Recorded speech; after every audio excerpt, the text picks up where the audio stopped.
G'day folks, my name is Rob. Welcome back to another F1 fantasy video. Today we are looking at my team selection for race week 21 ahead of the Brazilian Grand Prix this coming weekend. As always, if you're enjoying the content, new around here, please do like the video and subscribe to the channel. So we'll get straight into it before I look at some team builds I'm looking at ahead of Brazil. 250 points all out, a very small red arrow of just under 1,000 positions. Not great considering Limitless the week before was obviously not what I'd planned for. I went into this week with a couple of different team builds in mind. As has been the case lately, just seemed to be on the wrong end of a few different 50-50s, and that decision ultimately was Checo Perez. I went into the weekend pretty optimistic he'd have, I guess, another good performance after what we saw at the US Grand Prix. Unfortunately, everyone knows that turn one incident kind of ruined his entire weekend in the Grand Prix. So pretty disheartened by that a little bit. I know there's only a few races left, but sitting around 8,000 was just not where I expected to be at this time of year. So probably going to have to throw a few different variations into the mix as we head into the last few races on the calendar. But other than Perez, obviously, Lando had an incredible drive from P19 into the top 5. Oscar Piastri, nothing special, but just kind of managed another points finish, a solid result for him. But for me, Daniel Ricciardo, a nice surprise. He came away with 12 points, an unbelievably good qualifying. And just if we take a look at how his points shook out, obviously started the race on the second row after, a couple of, he got the toe from Sonoda in qualifying and then, had a pretty good result in Q2. I was actually quite surprised to see him all the way up in P4 in qualifying, but as an Australian, huge fan of his, love to see Daniel do well. So a great result for him, even though he did lose a couple of positions during the race. But I think that's just going to come with the territory. When you're fighting off the Mercedes, fighting off the McLarens and the Ferraris, you're naturally going to have to accept that your car in an AlphaTauri is, even though it is improved from the upgrades the last couple of weeks that we've seen, may not necessarily be able to hold that kind of position across the entire race. But 12 points from Ricciardo, obviously a very good result for him. So a small red arrow.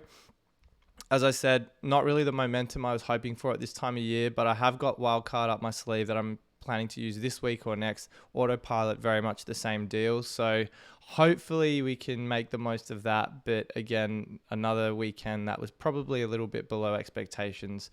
But yeah, that's kind of where I'm at right now. On to the next race. So this is obviously what my team's looking like for Brazil. Have talked about Mercedes, their history at this track a lot in my recent videos. And one particular team build I was looking at in the lead up to Mexico actually was one that had Lewis Hamilton in there. I'll get to that in a minute. But I guess going back to Sergio Perez, obviously a very disappointing result for him, his fantasy owners in the game. I think there was a lot of expectation heading into Mexico that with that home crowd support would be enough for him to put that car back on the podium. But I think for me, if it wasn't already the last straw a couple of weeks ago when I last had Checo, this certainly is for the season. It's just not the consistency we would have liked. And I know his struggles in the car are well documented. There's obviously rumors that have come out in the last 24 hours. This is Monday night. I'm recording this video that, his seat's obviously going to be handed over to Ricciardo in 2024. Speculation around Aston Martin, Fernando Alonso. A lot of it's all very much rumors that you shouldn't really read into until we see, any source that's verified confirm what's been speculated. But I think with a lot of this kind of stuff, this noise surrounding Perez, it's got to be weighing on his mind. For me, I think that's pretty much the line in the sand. So he's definitely the first name on my chopping block this weekend. I obviously mentioned Mercedes a moment ago around their strength at Interlagos. They've won 6 of the last 8 races there, which is an unbelievable record. And then obviously George Russell, that breakthrough win last year. Lewis Hamilton, I'm not saying an honorary citizen of Brazil is anything that would affect your driving capabilities at this circuit, but he's obviously got a very soft spot for Brazil, has got a number of wins there too. And throw in the fact that Mercedes are kind of very much looking like a complete team.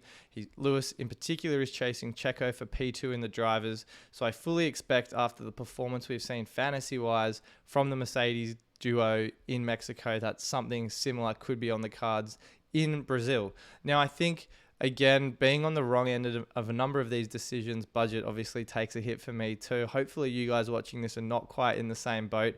But George Russell, for me, would seem like a very obvious one trade swap Checo into this Mercedes driver here. I don't necessarily think that George is a bad option. I'd much prefer to have Lewis because of that kind of consistency we've seen from him. And I mean, obviously Qatar and the US Grand Prix aside, throughout the course of the season, other than Max Verstappen, I'd say Lewis Hamilton is the standout consistent option. And just until now, where we're seeing a bit more budget in our teams, we haven't really been able to afford him and bring him in unless we've been on a limitless. So for me, if you don't want to kind of upend your team to get Lewis Hamilton in, then George Russell, I think, is a very good alternative. You kind of can see this consistency-ish from him. Obviously, when you're paying $20 million, you want to be scoring at least 25 to 30 points each race.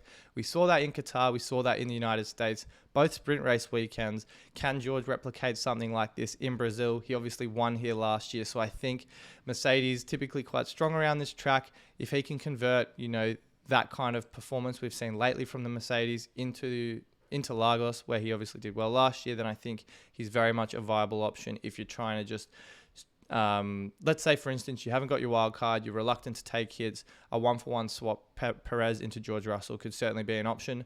I'm not so sold yet on that, but if I don't want to use wild card, then that's certainly one option for me.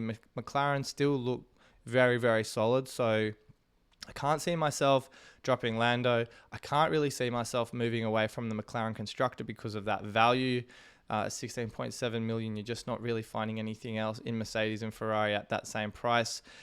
So this could be one certain option for me. That does leave 1.6. Unfortunately, again, for me, don't quite have enough to get to anyone above Ricciardo, but I still think among these three, Hülkenberg, Ricciardo and Sargent, Daniel is, with those AlphaTauri upgrades, probably the best driver available. So there was one build I was looking at before Mexico that involved Lewis Hamilton. I touched on that earlier. To get Lewis into my team, I'd need to drop Oscar Piastri. Now, again, pretty frustrated with the results from the last weekend because of the fact Perez's price decrease and Lewis's price increase means I can't afford Alex Albon in my team. I really like this build, and I could certainly pivot to other options, but I think having Albon, he's got a great record of overtakes the last few weeks, or just about in any race. He's outperformed that Williams. That's very well documented. We're going to Interlagos, Sao Paulo, where it is one of the highest, if not the highest track on the calendar for overtakes. On a sprint weekend, that obviously increases the likelihood of even more of those. And Albon, as I pointed out, that straight line speed, there's a couple of straights at Interlagos he could capitalize on. I talked about that heading into Mexico, where he could hopefully maximize the capabilities of that Williams in those DRS zones. If we just quickly pull up the track here, I'm not going to try and make too many assumptions, but obviously through sectors 1 and 2,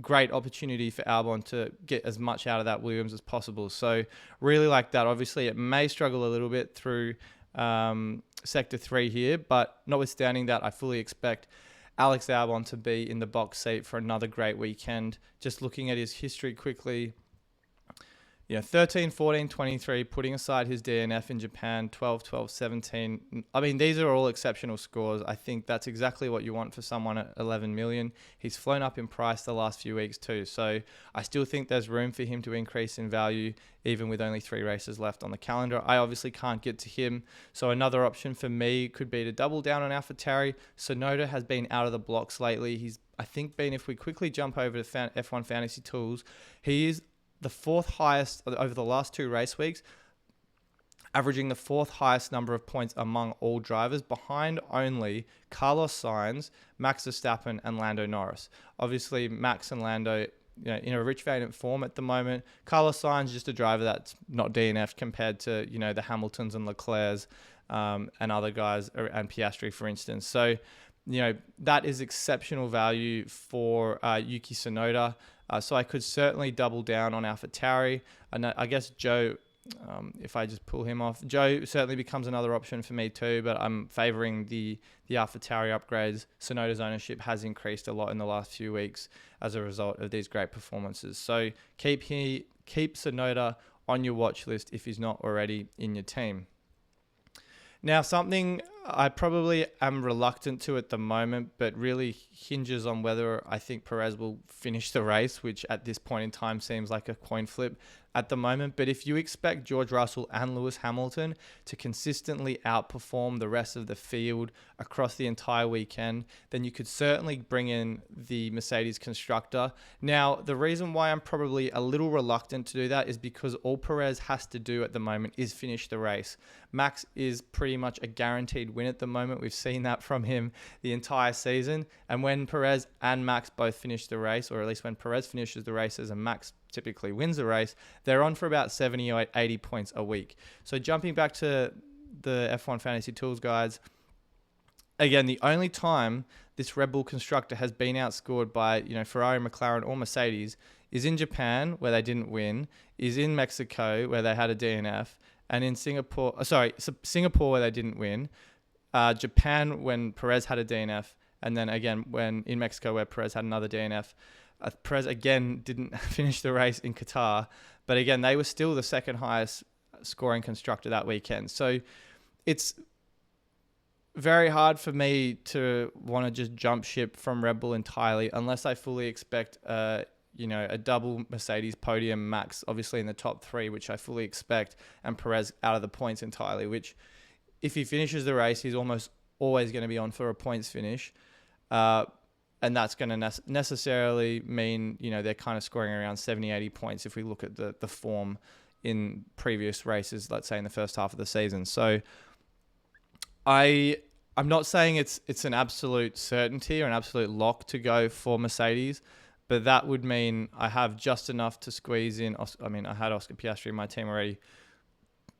If I could go for Lewis and Mercedes, I think that would be great. It would only be 2 trades, so I wouldn't need to wildcard. I could throw the autopilot on for potentially Interlagos, although I want to potentially save it as well for Las Vegas as kind of a safety net. As I pointed out in my video last week, haven't raced at Las Vegas, a lot of narrow straights and corners. So I do worry with those kind of characteristics, similar to like a Saudi Arabia or a Singapore. There's going to be a bit of risk with drivers that aren't familiar with the track that could have incidents. And as a result of that, just throwing on the autopilot in Vegas could certainly be, I guess, a risk prevention measure I could apply. But again, that would also mean trading Mercedes out. So I'm in two minds again. I'm in the same situation last week. Do I use the autopilot? Do I use the wildcard? But hopefully I can just, once we see one practice session worth of data, I knee-jerked on my limitless in the US Grand Prix when I saw Mercedes look kind of there or thereabouts in the top kind of 5-6. If I see something similar in that one practice ahead of Brazil kicking off, then maybe I roll with something like that.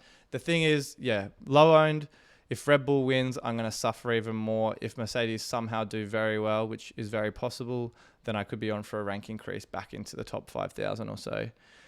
So I think that's pretty much where my head's at. A pretty quick download of a number of different combinations. I haven't really covered Ferrari, and even though they had a pretty solid weekend, Leclerc on the podium, obviously, I'm just not sure that same level of consistency that you're getting from the Red Bull constructor, that reliability you're getting from Mercedes, who have also demonstrated they have got the pace to match it with McLaren, for instance, is enough to jump in on Ferrari. Now that we've all got a little bit more budget, it means these more premium assets like Lewis, like Mercedes, become attractive options as well. So I'm going to leave it there. I'll be back with my final thoughts later in the week. I'll take a look at a few different other options closer to the deadline, as we'll have a bit more information there to obviously share and dissect.